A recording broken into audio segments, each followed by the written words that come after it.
Our organization last had the opportunity to hear from Dr. Jastrow more than 5 years ago at our meeting in Los Angeles when he was present by speakerphones only, providing a very large amount of useful information about strategic defense at that time.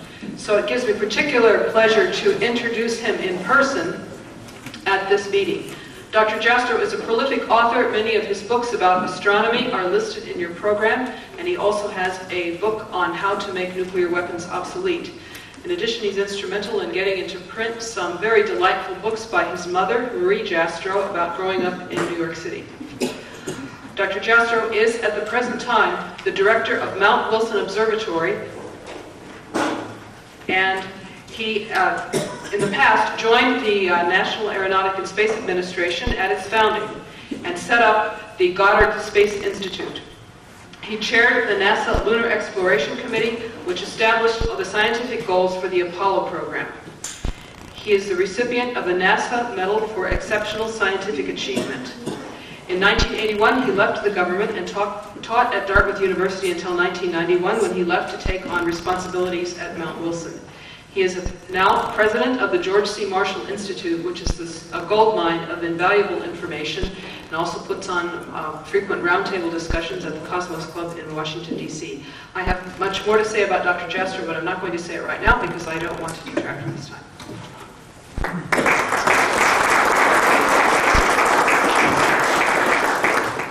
Thank you, Regine. Well, I gave instruction to your colleague. I have a topologically complicated view graph, as you'll see. I'm very pleased to meet with you again. And I planned my remarks so they won't take a full hour. I'd be delighted to have a discussion with the audience on some of the points that Linda mentioned.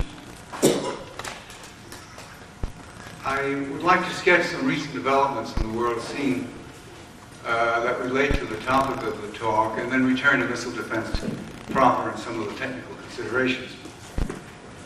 Several developments have come to pass recently. Separately, each one is a major threat, judged by our past experience, to the U.S. and our allies. Together, I think the impact of these developments is overwhelming. First, and I will do this somewhat at an anecdotal level, lest it become too dry. First, the loose control over nuclear materials in the former Soviet Union. An example, 30 tons of plutonium are sitting in a plant called the Mayak plant in the former Soviet Union, in a warehouse built like a shed, with windows, unprotected windows, a padlock on the door but no other security, and inside, row upon row of plutonium ingots in metal containers. At the Kirkatov Institute in Moscow, 350 pounds of weapons-grade uranium are sitting in a building secured by a fence which has large holes in it that have been cut by the staff using it as a shortcut to the cafeteria. Another threat, again by example, illustrated by example. The indigenous third world programs for developing weapons of mass destruction, nuclear in particular, and technology transfer to aid them in these efforts, transfer from European companies and from technicians now out of work in the former Soviet Union, and also China and North Korea. One example, which is old, which is history now. Quoting again, David Kay says that Iraq was only 18 or so months away from testing its first nuclear weapon when the Gulf War started. Another example, China is selling nuclear weapons technology to Pakistan. Only 2 months ago, Chinese nuclear experts arrived in Iran to start building still another uranium processing facility. A third example, third world chemical weapons. Inspection revealed after the Desert Storm campaign that Iraq has or had 100,000 chemical warheads or bombs, 10 times as many as they profess to have in the aftermath of their defeat. Iraq had 3,000 tons of mustard gas, 10 times the amount it had declared. The head of the CIA said Libya is building the largest underground chemical weapons plant in the world with a capacity of roughly 1,000 tons per year. And it was recently discovered, and for the technicians in this field this is extremely alarming and interesting. It was recently discovered by the UN inspection team in Iraq that Iraq had... Are we dead again? Okay. That Iraq had... where was I? Oh yes. Had its chemical warheads, or some of them, divided into cluster munitions, bomblets, small bombs, small containers, submunitions. A very important development because, first of all, for chemical and biological weapons, unlike nuclear weapons, packaging in small containers and distribution over a citywide area is conveys the maximum lethality. And second, it's impossible to counter that kind of chemical weapons attack with most missile defenses, because there may be 100 bomblets in the warhead, and each one would require an interceptor, and that would quickly exhaust the inventory of the defender's interceptors. The only response, of course, is to get them early in their trajectory before they have dispersed. The warhead has dispersed these separate bomblets.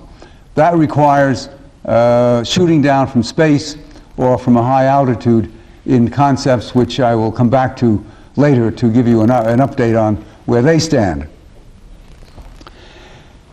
A fourth alarming development, even worse than chemical weapons, biological weapons, for example, anthrax, also known as the poor man's A-bomb, because it requires only drugstore technology, and 100 pounds of anthrax dispersed in submunitions can kill 250,000 people, indeed of A-bomb lethality.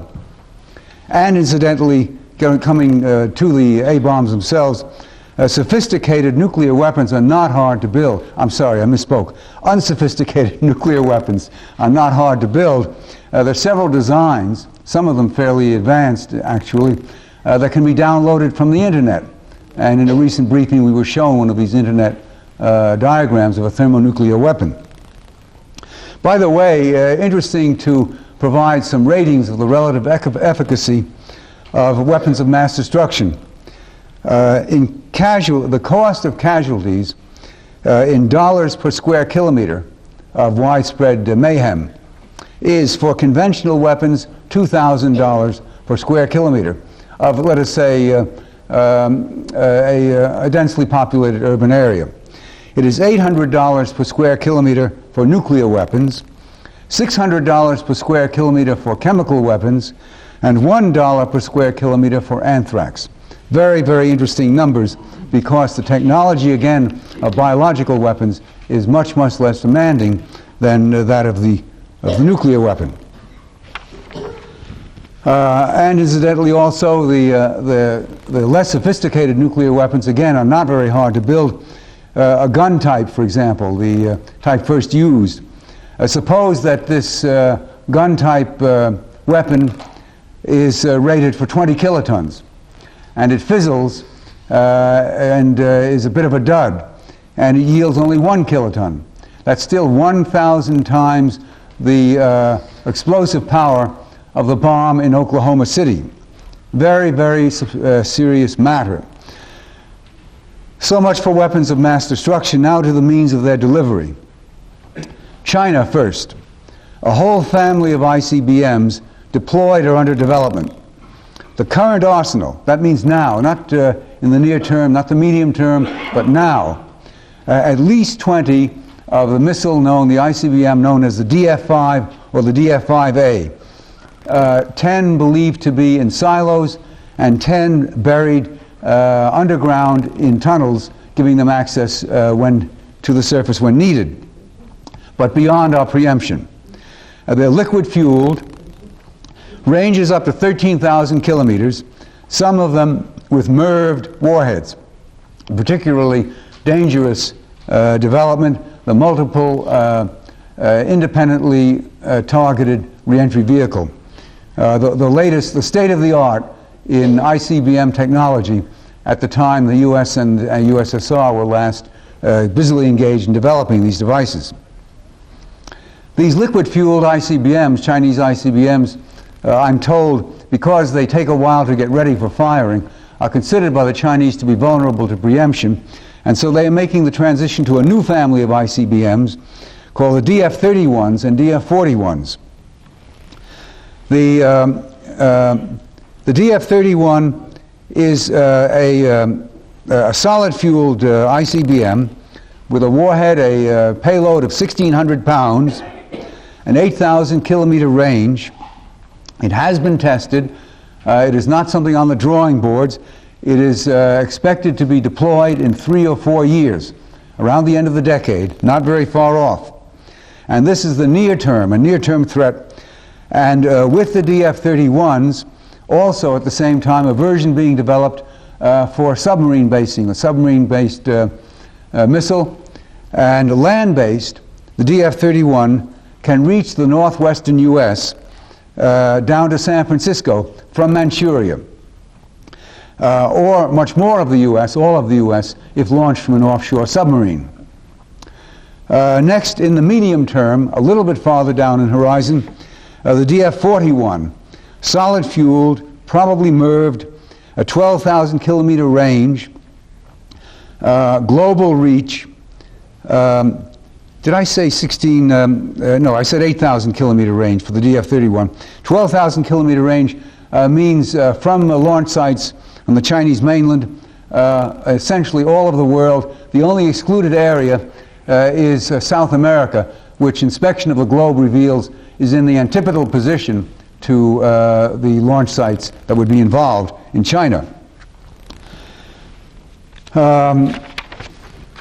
The number of Chinese nuclear weapons, by the way, available for arming these ICBMs is estimated to be in the range from 500 to 2,000. No one is really sure how many.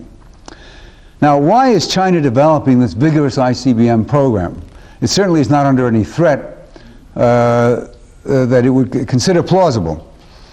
Nuclear submarines, buried silos, MIRVs, solid-fueled mobile launchers.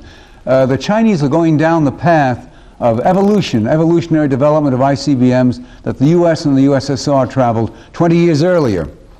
By the end of their development program, which is around 2005 to 2010, not very far off, China should have a state-of-the-art nuclear missile arsenal, fewer than in our arsenal and the Soviet at the time the Cold War ended, but fewer in number, but in every way technically as high performance, and located in regions safe from preemptive attack by the U.S. One answer as to why they're doing this, China plans to take back Taiwan, I'm offering this as a conjecture, by that date, in military action. And in that connection, it's extremely interesting to note that in January, the Chinese threatened to bomb Los Angeles. It was said off informally and casually.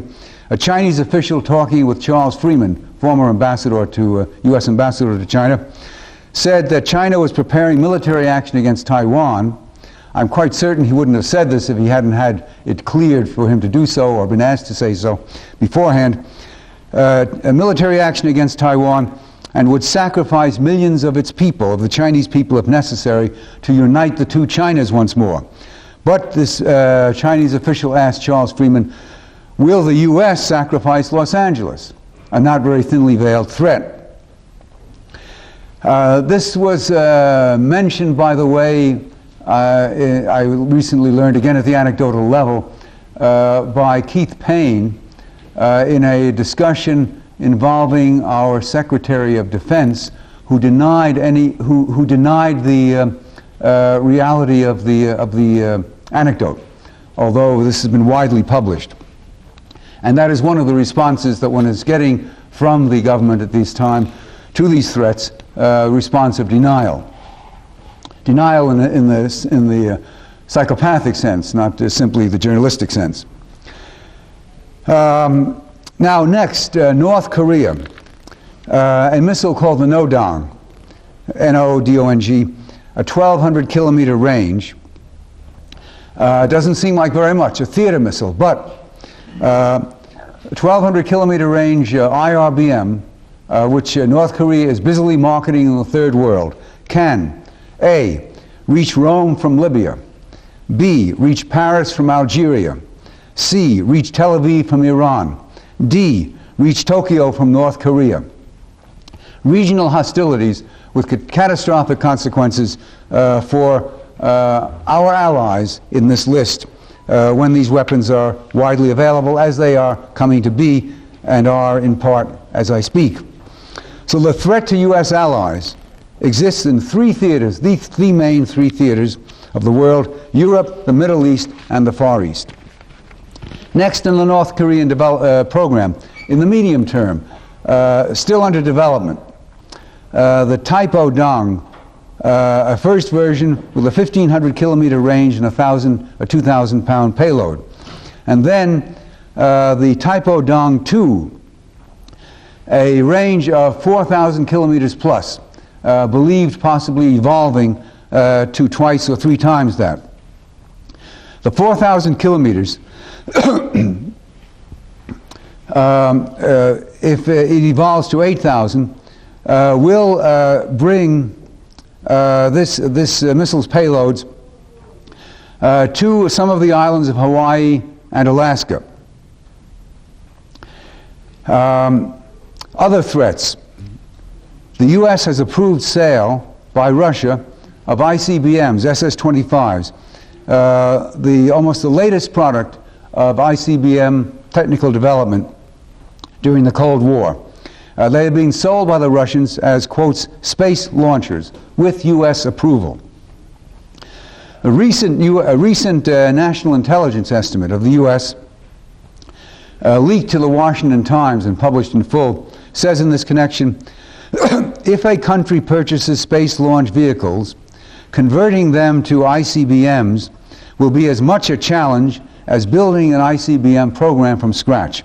This is a completely false statement. The sources of that statement must know it is false. I cannot, no polite word will suffice to describe the immorality of that statement. It is not true. Those guys know it's not true. A space launch vehicle, by definition, has a circumglobal range. If it can go around the world, stick a warhead on it, and you've got an ICBM again. You remember Khrushchev's famous remark after the Sputnik 1 launch. He gently reminded the U.S. that, I paraphrase closely, a rocket that can go into orbit can reach the U.S., and so indeed it is true. One other point to mention is, it was interesting to read recently a statement by a Russian general about SS-25s. They are mobile, by the way. The chain of command for their firing is similar to that of nuclear submarines, where the senior officers of the submarine have the option of launching their missiles without permission, without release from the central authority. This is to take care of the circumstance that a first strike has destroyed some of the chains of communication, and so retaliation may require independent action. This means the commander of an SS-25 mobile launch unit can, if he is either crazy or nervous, launch that missile against us or any other nation. Now the consequences of these threats for the U.S. and our allies. A General Sundarji of the Indian Army said it best: the real lesson of Desert Storm is that a nation like Iraq must first acquire nuclear weapons before it confronts the United States. Never again, and now I'm not quoting the general anymore, I would add to this that never again will the U.S. be able to respond to an attack on an ally, even when its interests are directly threatened. I do not think that, although we would like to still believe that extended deterrence is a meaningful doctrine, that is, that our nuclear arsenal protects the Israelis and the Europeans and the Japanese against their regional enemies. In fact, that is no longer the case, because we would not dare unleash our nuclear weapons against a nuclear-armed opponent that had just taken out Tel Aviv. Very, very important development. And in fact, from the Department of Defense itself, in the bottom-up review of a few years ago, a handful of nuclear weapons can destroy the ports and airfields U.S. plans now rely on to reinforce threatened allies. Weapons in the hands of hostile powers, that is nuclear weapons, challenge our ability to use force to protect our interest. What has the U.S. response to these threats been? By U.S. I mean the incumbent administration. The first response is denial. I mentioned one example of that. Here's another. From the, again, a national intelligence estimate, and also repeated by Perry, as I recall. In the next 15 years, and this is a direct word-for-word quote, no country other than the major nuclear powers will be able to develop a ballistic missile that could threaten the 48 states. Do I have a PA system? Or? No, he's working on it. Oh, okay. Not yet. I could come down closer to the audience until you... You're being pretty well heard. We're working on it. It's all right? Okay. Let me see. When you get it back, let me know, so I'll stop shouting. No.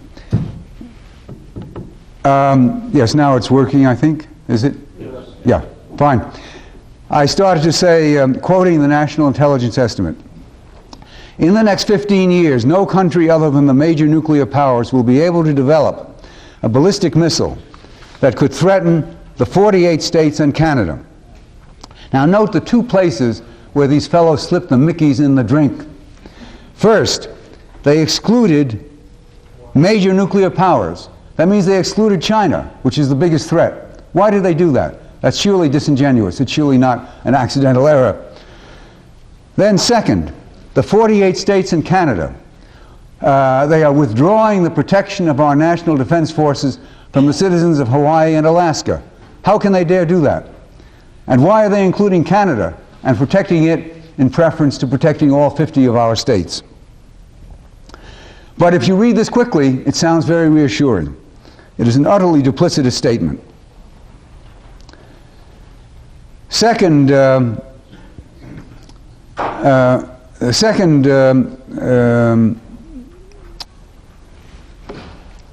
yes, a second stratagem of response, a preemptive attack.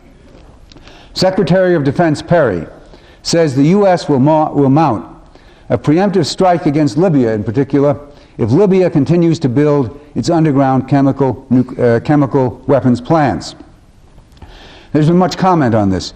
A very interesting exchange occurred on weapons of mass destruction, ballistic missile defense, and the threats they pose on the internet as a part of the new magazine called Slate. It was a discussion involving Richard Pearl, Charles Krauthammer, Morton Halpern, former Clinton administration security official, and an arms controller, John Rhinelander, as I recall. And in the course of that exchange, Richard Pearl said, the idea that the U.S. would order an attack on a country that has not attacked us is, quotes, fanciful. Krauthammer made similar remarks. And indeed, it would be very, very complicated to imagine a scenario in which we would take out the civilian population of any large part of the military facilities of a nation that had not attacked us. So much for the protection we supposedly offer to Tel Aviv, Tokyo, and Riyadh and the countries of Southern Europe. Now, third, deterrence. Deterrence in the old-fashioned sense of mad, mutual assured destruction. The administration spokesmen are fond of mentioning this as a very effective stratagem. If Tel Aviv is destroyed by nuclear weapons launched from Iraq or Iran, we will then destroy the populations of those countries. What good would that do the dead Israelis? This is a morally bankrupt policy. In the Cold War, it was so labeled by Reagan in his famous speech. It is still morally bankrupt. Next response, arms control treaties. And then last and least in the present policies, a limited, slow-paced ballistic missile defense program. And these two items together bring us to the ABM Treaty, a treaty designed to tamp down the growth of ICBMs and nuclear weapons. In a speech at George Washington University some weeks ago, Defense Secretary Perry explained the value of the ABM Treaty, that it has maintained stability by, quotes, discouraging nations from building larger and better nuclear weapons. And then it is fascinating to see, in the very same speech, on a separate page, he said, for decades the US and USSR sought to build a bigger, more powerful, more accurate ICBM, a complete logical disconnect. The second statement, which is correct, contradicts the first statement. The facts, by the way, are that in 1972, when the ABM Treaty was signed, each side had approximately 2,000 missiles, in very round numbers. 10 years later, we still had about 2,000 missiles, but the Soviets now had double that, and were building new ICBMs at the rate of 200 per year. It is very hard to see how, in their economy, they could possibly have built up a nuclear arsenal any faster. So much for the ABM Treaty's success in tamping down missile growth. Yet the President says, after a meeting with Yeltsin, that the ABM Treaty is the cornerstone, quote unquote, the cornerstone of U.S. strategic stability. This is a treaty with a country that no longer exists, in a multipolar world where the danger comes mainly from states bitterly hostile to the U.S. that are not signers of the treaty. It is absolutely insane to maintain our confidence in the usefulness of that treaty. Richard Pearl said to me once, in 25 years of public service, he has never seen an obsession that can compare with that of certain individuals for the ABM Treaty. And those individuals are now, unfortunately, running the store. And the government is actually strengthening this treaty, proposing to strengthen it, partly under suggestions from the USSR, but partly of its own initiative, by accepting limits on the effectiveness of the missile defenses now under development, especially those designed for the theater, to make the protection of our overseas forces and our allies reality. One of the most promising of those defenses is an interceptor called LEAP, I forgot what the low, but the E is endo-atmospheric. The E is exo-atmospheric.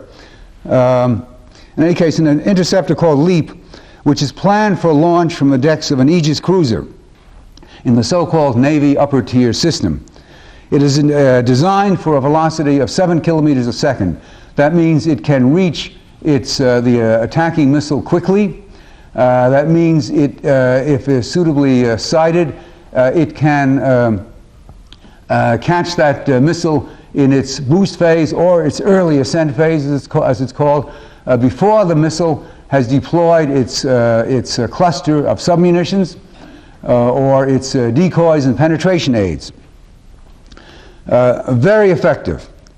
Has been tested extensively in hover tests. Its budget has been bled white by administration hostility, and it is not moving very rapidly at the present time. But in any case, it is outlawed, our most promising defense outlawed by the current U.S.-Soviet discussions on the ABM Treaty, in which set a limit of 3 kilometers per second for the fly-out velocity of the defending interceptor. I'll show you in a moment what that does to the performance of this U.S. defense in the theater in protection of our allies. And again, another outcome of the Soviet and U.S. discussions, no defense in space. Not only no brilliant pebbles, no space-based interceptors, although they are the only way of securing a global protection system at reasonable cost, and of securing a boost phase intercept capability, but no space-based sensors, no space cueing, no early alert on seeing the infrared signature of the takeoff, the blast off of a of an ICBM or an IRBM, no early alert to our defending forces to get their interceptors off. Deutsch said, when still in the Defense Department, I recall Deputy Secretary, he said with obvious satisfaction, quotes, "We no longer pay attention to weapons in space. No more missiles, no more brilliant pebbles, that's all gone." In other words, the administration has killed them all. And not just, again, the brilliant pebbles, but also the brilliant eyes, the sensors in space needed for early alert. Now here is what, if someone will help me with the view graph, I gave a course of instruction to this gentleman in this topologically complicated view graph, which I admit I got carried away as I was constructing it. In any case, the bottom panel shows a map of Europe with a hypothetical but plausible launch site on the Mediterranean coast of Libya, and a defending Aegis cruiser anchored in the Mediterranean near Sicily. If you will pull down the first, we may need your constant help for a minute or two. This is the defended area covering all of Europe, as you see, that we achieve with an Aegis-launched 6 kilometer per second interceptor, a little less than what has been tested, a little conservative, and with space queuing, space tracking of the oncoming missile. The information handed off to the defending interceptor as it rises. A very effective area defense. Now, if you will remove that and fold in the lower one, this is the defended area that one achieves with the restrictions that are now being discussed and apparently accepted by the two parties. And it is, you see the toe of the Italian boot and Sicily are all you have. And this is the case when you have given up space tracking, you have radar tracking, ground-based radar, and the ABM treaty limit, which wasn't in the ABM treaty, it just added, for reasons I will try to explore with you conjecturally in a moment, of 3 kilometers per second on interceptor velocity. A dumbing down of catastrophic proportions. Could you remove that leaf and fold over one of the two side leaves, please? Not only, or rather I should say, calculations reveal that if you give up either one of the two capabilities, space tracking or the 6 kilometer per second or more flyout velocity, you still lose your effectiveness. Here is the defended area in the case where you have maintained a high-speed interceptor but given up space tracking. And you gain the protection of Italy and part of Yugoslavia, what was Yugoslavia, but no more. Then the last panel, if you can fold it over, shows what happens if you retain space tracking but fall back to the ABM treaty limited proposed interceptor speed limit. Again, Italy, Yugoslavia, but no more. Thanks very much. You're clapping for the, I'll leave if you want me to, but I had a couple more pages here. I've never been kicked off the podium before.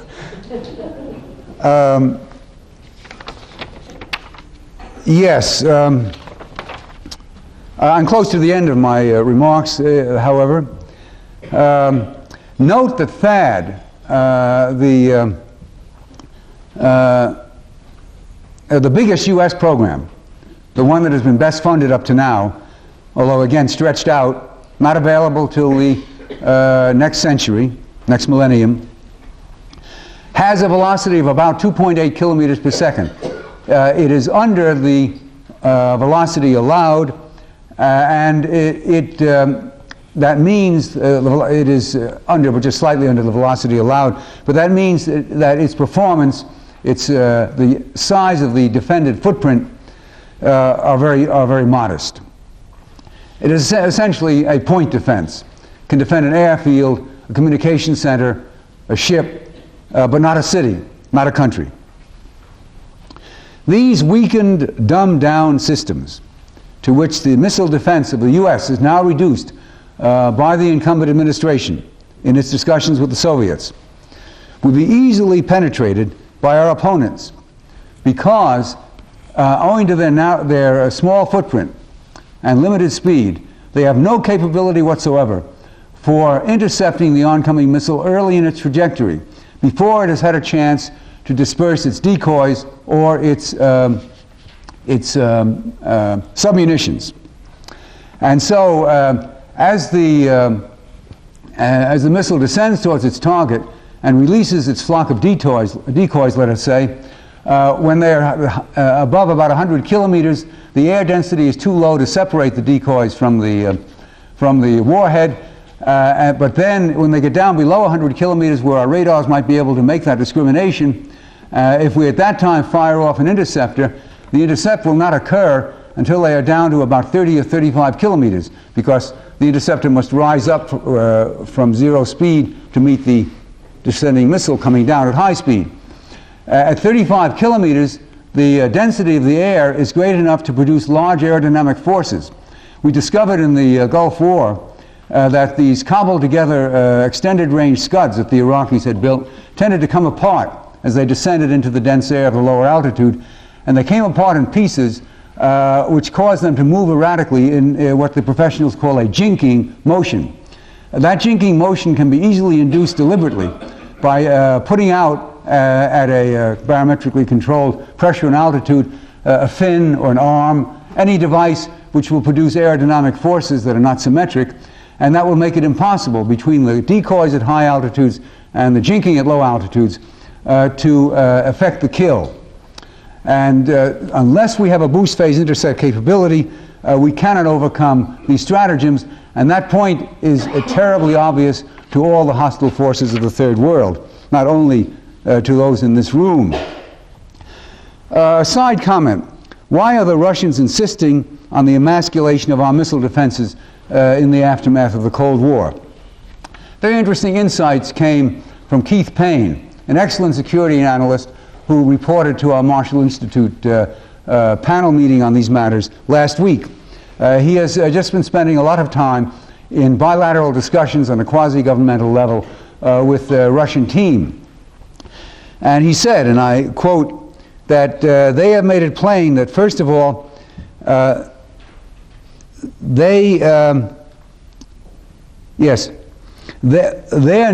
continued maintenance of their nuclear threat to the U.S., and I'm speaking now for the Russians, is the only thing keeping the U.S. from treating them like Bulgaria. And they said also, a separate point,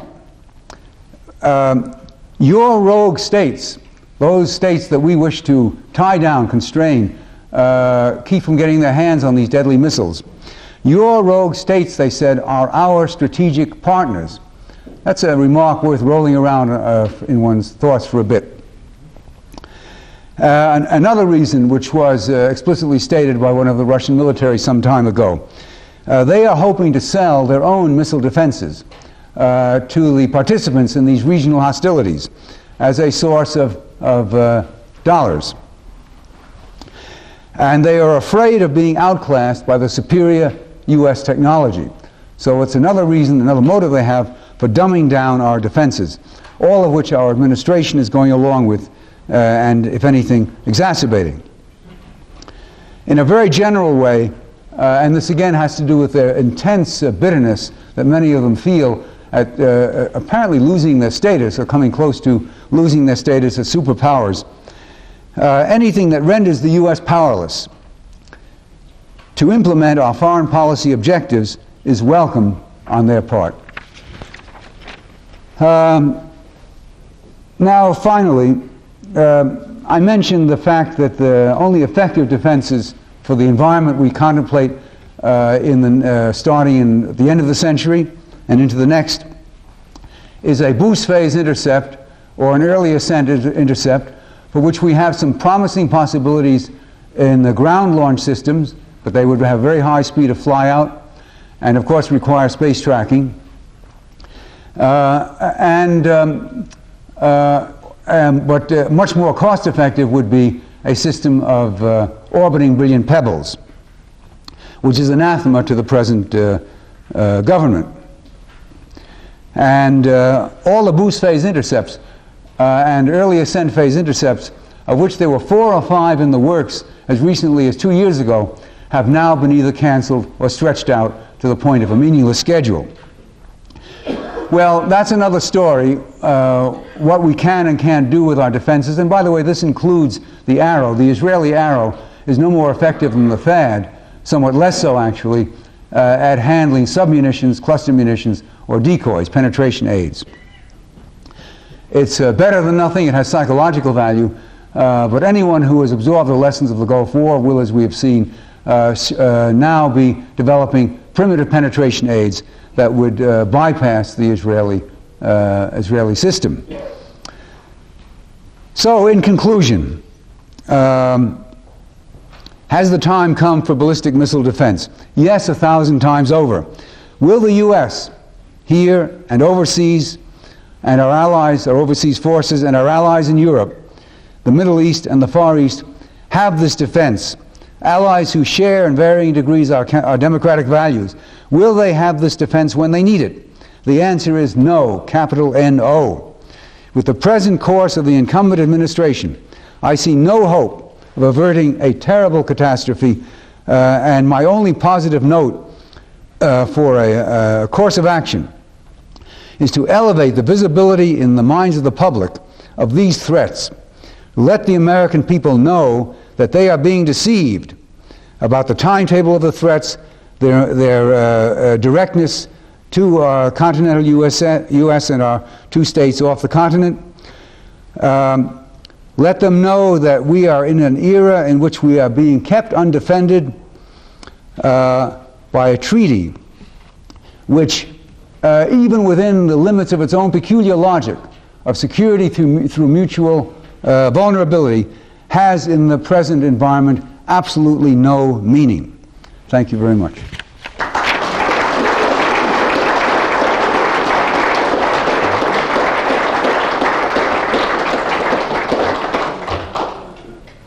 Yes. New administration were to disavow this surrender of this means of civil defense protecting our populations, how much time and how much money would it take to deploy these protections? The bills are not $60 billion, as that false document would have it recently, which, by the way, threw in everything but the kitchen sink, included space lasers, brilliant pebbles, brilliant eyes. It would be about $5 billion for a quite effective national missile defense that would remove from us the threat of nuclear blackmail and impotence against attacks on our allies by third world powers or the Chinese. Another $5 billion would provide an extremely effective theater defense of the capability of the Navy upper tier, plus some capability for boost phase intercept with airborne lasers.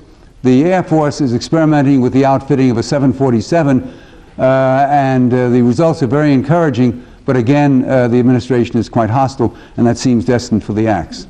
I would say $10 billion, ample. Do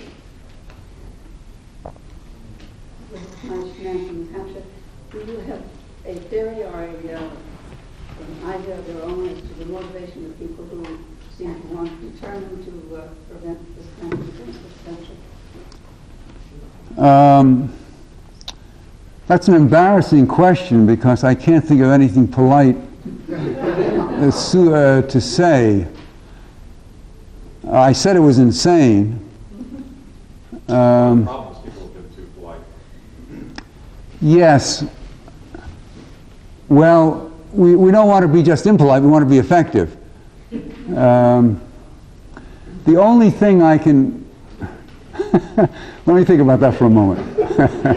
I'm trying to think of something I can say.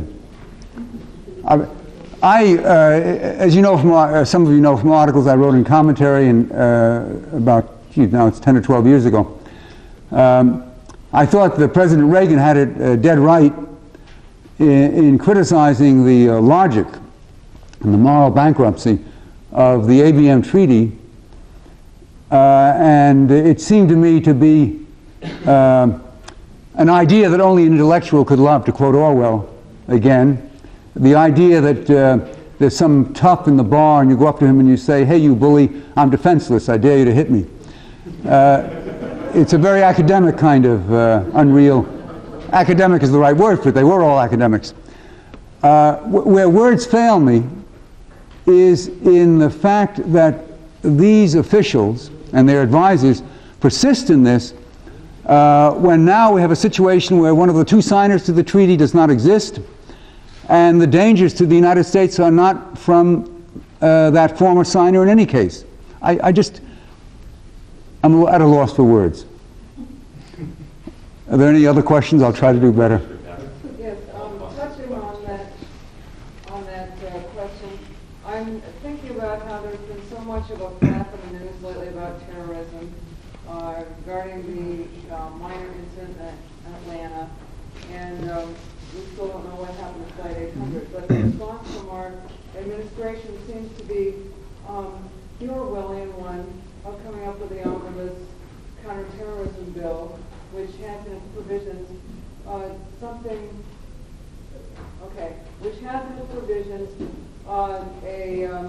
a part that says that if you contribute to, say, a church, and that church contributes to someone who the president has called a terrorist, then you are subject to have all your property seized and put in jail. You're going to be put in jail for 25 years.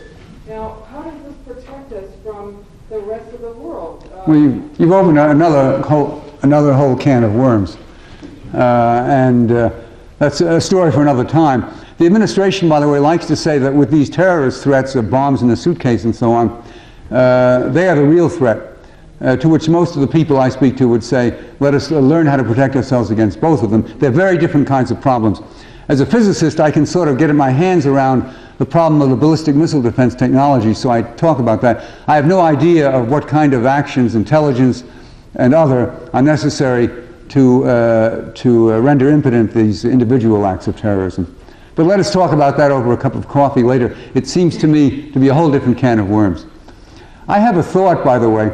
I would be very interested to know what the views are of the people in this room as to what they think can be creating the mindset of the Perrys, the Deutsches, the Halperns, the individuals, the ROMS controllers, who are still putting the ABM Treaty forward as the cornerstone of American security. I'm at a loss to say anything, but I'm very curious to know, does anyone wish to volunteer yes? Yes, I think it's all geared toward the rest of the things that are going on, with the rest of the things that are going on, toward one world government. Traitors! Yeah. I'll come back to you in a moment. I just want to pick up one or two of these. Another thing is Orwellian language implies Orwellian type of government where you have the oligarchy power blocks like we had in 1984. But, the logical conclusion, everyone keeps pointing to Orwellian language. Well, the reason that Orwell's analysis of so many of those things were so correct was he was doing a satire on the British Empire as it existed at the time that he was writing this. So he was in their what was Ministry of Information, which was propaganda arm of the government. Your remark gives me a thought, which is, those of us in the academic profession know these guys. They're the little kids who are the obnoxious smart kids on the block when they were younger. They're very arrogant, a tremendous amount of intellectual arrogance. They think they should be running everything. They're delighted to be doing so now. They think they understand the ways of protecting American security better than those wretched old military types who use force, heaven forbid. I think it's intellectual arrogance. I guess that's permissible to say that in public. Yeah, there's also another question that's a logical corollary. That is, why is there no complement or corollary of the ABM Treaty for, say, the giant bombers or giant subs or things of that sort? You can look at all the other competing weapon systems that people talk about. Yes, or another logicality, yes. And ask, why are there no treaties banning those? And so you have sort of an economic vicious circle you have in any socialist system. It's the same counterpart of the It's become a fetish. It's a theological point of view. Yes, sir, I'm sorry to hold you up. There's another, perhaps, admissible explanation, which isn't so contentious, and that is that in 1950, Bertrand Russell and a bunch of other people predicted there had to be nuclear war by 1960 or 65 or 70, given the proliferation of nuclear weapons, etc. And that hasn't happened. And so many very reasonable people would say, we had the ABM treaty weapons in 72 or whatever it was for 24 years, and we haven't had nuclear war. So let's let well enough alone. I don't believe that, but I'm saying that's a reasonable explanation of the behavior of reasonable people. I can't see how you can continue to apply the word reasonable to them when the multipolar world of today has half a dozen to a dozen bitterly hostile enemies with this power. Okay, can I ask him a question? Please do. Very short question. What has Senator Doles said of his plans or his attitudes toward ballistic missile defense in the past or at the current time? That's the quickie. Shall I give you the regular question? Well, I'll give you a quick response. I've been following that with interest, and they use all the right words in music, but they don't really have it very high on their radar screen. That's why I ended my remarks, which are, for me, a very depressing assessment, with the call for elevating public visibility. That's what we have to do. There are a dozen or so good guys in the Congress who really think this is important, but the titular heads of the party, leaders of the party, are just giving it lip service. Okay, the real question has to do with how to sell this without alienating the Russians. Lowell Wood talked about ballistic missile defense before this group at least once or twice in the past. We've had Edward Teller talk about brilliant pebbles, etc., a little bit of brilliant eyes. And their proposal, and I don't think it was frivolous, was that we should do this with the full knowledge of the Russians and offer them the technology, because allegedly neither of us has any designs on the other country in terms of nuclear attack. And in fact, the risks, as you've outlined them, are greater from the rogue states and from China now than they are from the former Soviet Union. And this be a reasonable way of selling your program as well as the Brilliant Pebbles types of programs. Yes. As a side agreement that bypasses the ABM question. There was an initiative of that kind that was quite far along in the closing years of the Bush administration, I believe, but it didn't get picked up. It got dropped. So I think you're absolutely right. But incidentally, I recited some of the rather venal considerations that motivate the Russians in the opinion of others and myself. And I believe we would just have to go ahead. They may be irritated, but their concerns are more parochial than ours, and so I would say just, stick it. Kent Lucas, radiation oncologist and former physicist. I worked on ICBM programs in the early 60s as well as anti-ICBM programs. And I can tell you that in the early 60s, with that technology, we could shoot down any ICBM the Russians have today or any other power. I don't know how much of this is still classified, so I might speak to you in private about it. But since then, a new factor has emerged, and that is cruise technology. And cruise can get equipped with stealth. How would you cope with a stealth-equipped cruise attack? And if you can't cope with that, then why switch? Why spend $20 billion on an anti-ICBM system? The technical situation completely justifies your comment. We had an elaborate briefing on cruise missiles at this meeting last week. They are a terrible problem. I thought this might be as much bad news as the audience could stand at one time without being driven to the bar, so I decided to leave them out. But you're absolutely right. The cruise missiles are a terrible problem. Are they really that stealthy? They can be. If you can't find those little devils, you can't shoot them down. And there's no question. You can launch them from anywhere. There's no question of limiting. But is it really true that they're that stealthy? People made all sorts of claims for the stealth bomber and stealth fighter, which seems to be parts of the traffic. One of the reasons we still have the B-52 B-52 is the B-52 can carry 26 of those little things. And I'm not saying they're useful weapons, but I'm saying are they really that stealthy to really good modern radar? Well, they're a problem. I think they're a big problem. They're a problem. But I was going to say that they're very cheap, by the way, also. I was about also to bring that up in our early series of anti-ICBM. It's the anti-ICBM with the Nike series, Nike Hercules, Nike Ajax, and Nike Zeus, if anybody here has ever heard of those still. And they were a lot cheaper than the incoming ICBMs, which shifted the cost burden in favor of the defense. And the crews are even cheaper than the Nike series. That's right. Well, let's turn to another depressing comment. Mine leads into what he was saying about the effectiveness of the defense, and if we did have the political situation where we could deploy something, in your opinion, would it be in time?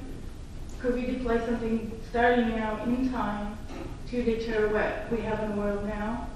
The time frame for a deployable system involving Navy LEAP, properly funded, or the National Missile Defense System that's well along in its planning, is of the order of 3 to 5 years. It's near enough to meet that threat I defined from the North Koreans, for example, and that would be a big plus. And it's also near enough, probably, to take care of the Chinese, whose plans are only now beginning to mature for retaking Taiwan. So I'm fingers crossed, but it's not out of the question. Okay, so that leads into my next question, which is the political side of it. We've had Missile Defense Act, and there was a bill introduced to get rid of the ABM Treaty. What do you recommend that we can do to counteract the administration now? I mean, Congress and Senate, we can work on that, and they have passed some bills like the Missile Defense Act, but is there something else we can do? I'm not apart from being in the sense of any concerned citizen, I'm not a political person. I don't know how to run the levers of political influence. Perhaps those who organize this kind of institution and meeting might begin to think of networking among the organizations with a common interest, and their delusions of direct mail, of letters to the congressman. I don't know how to do it, and but someone who is better at it ought to start working at it. I've been working with a group called High Frontiers, and I get information from them about bills or things that are coming up in Congress or the Senate. Yes. And, I have a mailing list now. If anybody wants to be on my list, I think some of the people here are. And I just try to update people as those bills come up so they can make phone calls or...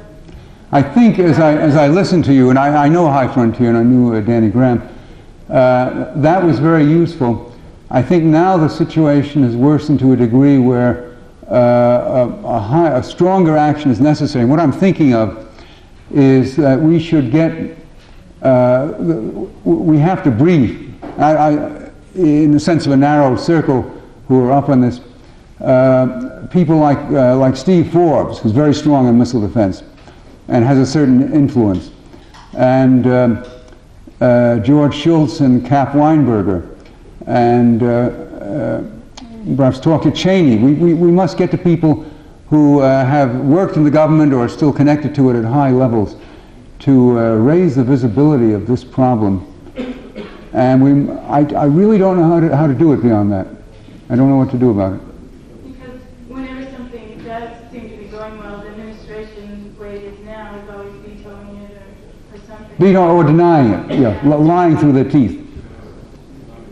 In any case, let's talk about it later. Maybe one of us will have a good idea. Time for 2 more questions. My name's Dan Chief, I'm an orthopedist. Well, I have the advantage, I do talk radio now 3 or 4 hours a day, and I've had a chance to talk to a number of people who deal with this full-time, people like Sven Kramer, 20 years on the National Security Council, J. Michael Waller. You talked about the danger of China, the danger of the North Korean rogue states, but you didn't mention Russia. And according to them, Russia's built 8 nuclear submarines since the so-called Berlin Wall came down and they became peaceful with the Russians. I mean, they're in full production as far as underground facilities. You're quite right. They have actually Yeah. said that they believe a nuclear war is possible. They are building new mobile missiles, but since That's we don't right. have any mobile missiles, we aren't building any. They actually have an effective defense because they have something that can be deployed from fighter planes to give these brilliant pebbles, which was our idea. They have the concept of actually releasing nuclear charges in the stratosphere. They actually have a 3-tier defense. They've broken every tenet of the ADM treaty. That's right. And we're still abiding by it. That's madness. That's right. I felt bad enough before I got here. You're making me feel worse. You're completely right. Please, we just have one more, please. I'm a visitor here. I live in Salt Lake City as a contractor, building homes. I'm really, really impressed with your organization, what you've done. You guys that are a generation or so older than I am, thank you for keeping the flame alive. I don't have a lot of hope for my peers. I'm the same age as Bill Clinton. And he's definitely betrayed my 47 age group big time.